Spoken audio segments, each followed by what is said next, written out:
Hello friends, जैसा कि अभी रिटर्न फाइलिंग का सीज़न स्टार्ट हो चुका है और काफ़ी कम समय बचा है आईटीआर असेसमेंट ईयर 22-23 को फाइल करने के लिए।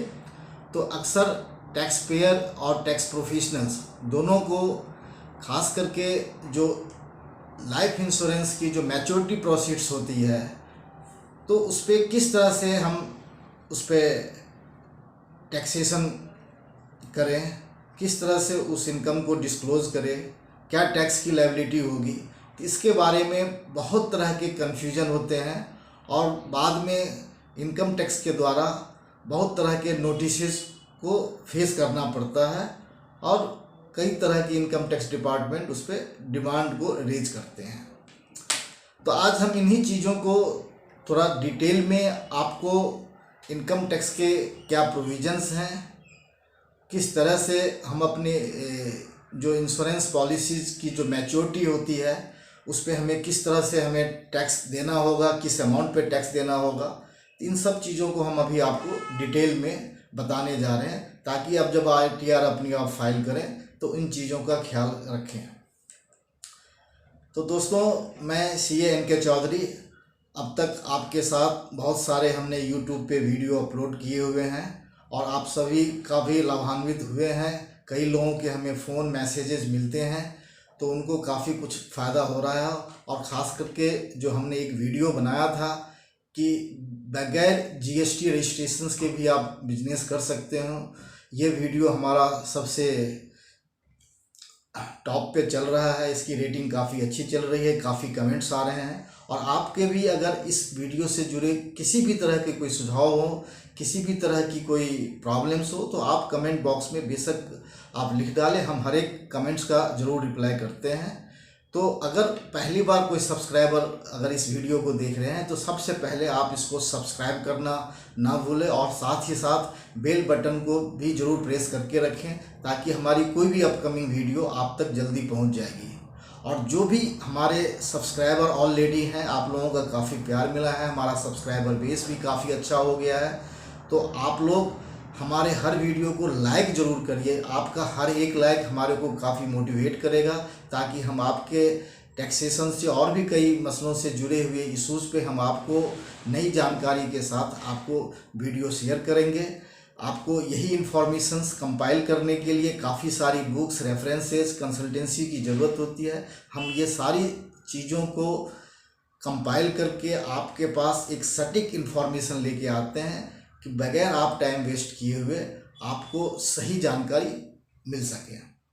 तो अभी तक हमने देखा था कि इनकम टैक्स के अंदर एक सेक्शन होता है, सेक्शन 1010D। तो अब तक ये था कि जो हमें लाइफ इंश्योरेंस कराते हैं और उस पर जो भी हमारी मैच्योरिटी प्रोसीड्स होती है तो वो सारी की सारी इनकम एग्जम्प्ट हो जाती थी, जो कि इनकम टैक्स का सेक्शन 1010D कहता है। लेकिन बाद में बहुत ऐसे इंश्योरेंस प्लेयर आए या इंश्योरेंस कंपनीज की बहुत सारी इनोवेटिव इंश्योरेंस प्रोडक्ट लेके आए। अब वो इंश्योरेंस प्रोडक्ट लेके आए तो उसमें टैक्स अथॉरिटी ने देखा कि इसमें काफ़ी गवर्नमेंट के रेवेन्यू का नुकसान हो रहा है। तब गवर्नमेंट ने एक प्रोविज़न ये लाया कि अगर आप जितनी भी अमाउंट का सम इंश्योर्ड लेते हैं, कोई भी पॉलिसी आप कराते हैं, अगर उस पॉलिसी सम इंश्योर्ड अमाउंट का 10% से ज़्यादा अगर प्रीमियम आप साल में भर रहे हैं तो उन पॉलिसीज़ के ऊपर जो भी मैच्योरिटी प्रोसीड्स होगा वो टैक्सेबल हो जाएगा। अब हम आपको एक एग्जांपल के थ्रू बताते हैं। मान लो आपने एक 10 लाख का एक इंश्योरेंस पॉलिसी लिया और आपका साल का जो प्रीमियम है वो 1 लाख रुपये से ज़्यादा होता है। मान लो आपका साल का प्रीमियम 1.5 लाख रुपया बनता है, तो 1.5 लाख रुपया जो है वो 10 लाख का 15% होता है, जो कि 10% से ज़्यादा है। तो इस तरह की जो भी पॉलिसीज होगी, उस पॉलिसीज का जो भी हमें मैच्योरिटी प्रोसीड्स मिलेगा वो मैच्योरिटी प्रोसीड्स टैक्सेबल होगा, यानी कि उस अमाउंट पे हमें सरकार को टैक्स देना पड़ेगा। अब हम आपको आगे बताएंगे कि किस तरह से इस तरह की पॉलिसीज पे टैक्स की कैलकुलेशन करते हैं। दूसरा सिचुएशन ये है कि अगर आपने 10 लाख का इंश्योरेंस पॉलिसी लिया और आपका साल का जो प्रीमियम है वो 1 लाख रुपये से कम जाता है, तो ऐसे सिचुएशन में जो भी आपकी मैच्योरिटी प्रोसीड्स होगी वो पूरा का पूरा अमाउंट एग्जेम्प्ट हो जाएगा, उस पर किसी भी तरह का कोई टैक्स नहीं देना।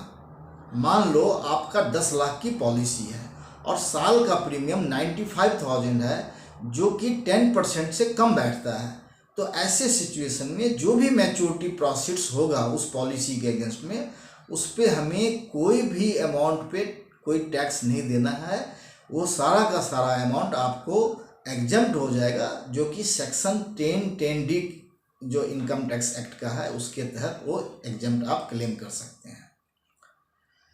तो एक गलतफहमी हमारे टैक्स पेयर के सामने है, और बहुत सारे जो टैक्स प्रोफेशनल्स हैं जो टियर 1, टियर 2, टियर 3 सिटीज़ में हैं, तो उनको सही तरीके से टैक्सेशन की नॉलेज नहीं होने की वजह से वो इस तरह की जो इनकम टैक्स में डिस्क्लोजर है वो सही तरीके से उसकी टैक्स की कंप्यूटेशन नहीं कर पाते हैं, जिसकी वजह से उनको आए दिन नोटिसेस इनकम टैक्स से इशू होता है और फिर उनको एडिशनल टैक्स की डिमांड की जाती है, जो कि उनको इंटरेस्ट के साथ पे करना पड़ता है और कुछ केसेस में पेनल्टियाँ भी लगती है।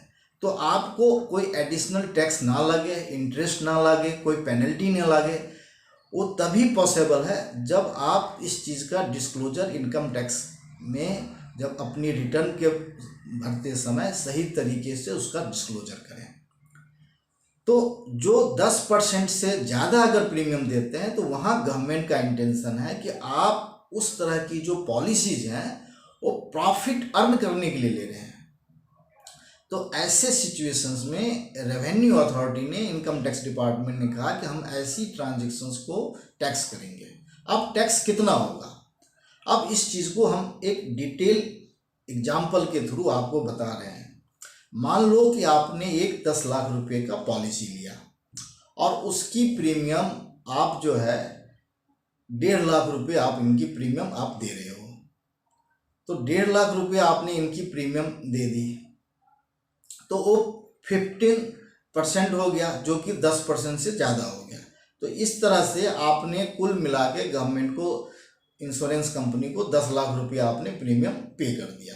और जब मैच्योरिटी प्रोसीड्स होती है उस चीज़ की, तो आपका 14 लाख रुपया आपका मैच्योरिटी प्रोसीड्स होता है। तो इस तरह की जो पॉलिसीज हैं जो टैक्सेबल हैं, तो इसके ऊपर आपको इनकम टैक्स एक्ट के तहत एक सेक्शन 194DA होता है, जिसमें आपका ग्रॉस अमाउंट जो 14 लाख हुआ उस पर 1% TDS काट के आपको इंश्योरेंस कंपनी पे करेगा। तो एक तो आप अपने फॉर्म 26AS से भी चेक कर सकते हैं, अगर ऐसी कोई भी मैच्योरिटी प्रोसेस जो आपको मिली है, अगर उस पर इनकम टैक्स डिडक्ट हुआ है 194DA सेक्शन के अंदर, तो आप समझ जाइए कि ये पॉलिसी जो है टैक्सेबल है, ये एग्जम्प्ट पॉलिसीज नहीं है। अब सवाल आया कि हम इस पर टैक्स की वर्किंग कैसे करें। तो जो आपका मैच्योरिटी प्रोसीड्स 14 लाख मिला, उस 14 लाख में से जितनी भी प्रीमियम आपने पे किया है उस पॉलिसीज को के अगेंस्ट में, वो अमाउंट आप उसको उसमें से डिडक्ट कर ले। मान लो इस सिनेरियो में हम देखते हैं कि इस पॉलिसीज के लिए हमने टोटल 10 लाख रुपया प्रीमियम पे किया ओवर ये पीरियड। तो 14 लाख में से 10 लाख को आप डिडक्ट कर लेंगे, तो आपका जो बैलेंस 4 लाख है, वो 4 लाख अमाउंट आपका टैक्सेबल इनकम में ऐड हो जाएगा और उसी पे आपको टैक्स देना पड़ेगा। अब सवाल है कि इस तरह की जो इनकम है वो हम किस हेड में इसको डिस्क्लोज करेंगे। ये जो डिस्क्लोज होगा इनकम फ्रॉम अदर सोर्सेज के अंदर। इनकम फ्रॉम अदर सोर्सेज में ये 4 लाख रुपया अमाउंट आप ऐड कर देंगे और वो आपके टोटल एग्रीगेट टैक्सेबल इनकम का पार्ट हो जाएगा। और जो टैक्स लायबिलिटी है उस इंडिविजुअल्स का जो टैक्स स्लैब है उसके अकॉर्डिंग टैक्स होगा। मान लो कि आप 5% के ब्रैकेट में फॉल करते हो, तो आपका टैक्स लायबिलिटी 5% के अकॉर्डिंग कैलकुलेट होगा। अगर आप 20% में फॉल करते हो तो आप 20% में आपका कवर होगा। अगर आप 30% में हैं तो आपको 30% के अकॉर्डिंग आपको टैक्स देना पड़ेगा। तो ये कुल मिला के ये टैक्सेशन की पोजीशंस हैं कि खास करके जो लाइफ इंश्योरेंस पॉलिसीज जो आप लेते हैं जहाँ पे प्रीमियम 10% से ज़्यादा होता है, तो आप इस तरह से टैक्स की कंप्यूटेशन करेंगे और सही टैक्स आप जमा कराएंगे तो ऐसे करने से आपको कभी भी इनकम टैक्स का कोई नोटिसेज नहीं आएगा और आप पीसफुली इंजॉय कर सकते हैं। तो थैंक यू वेरी मच।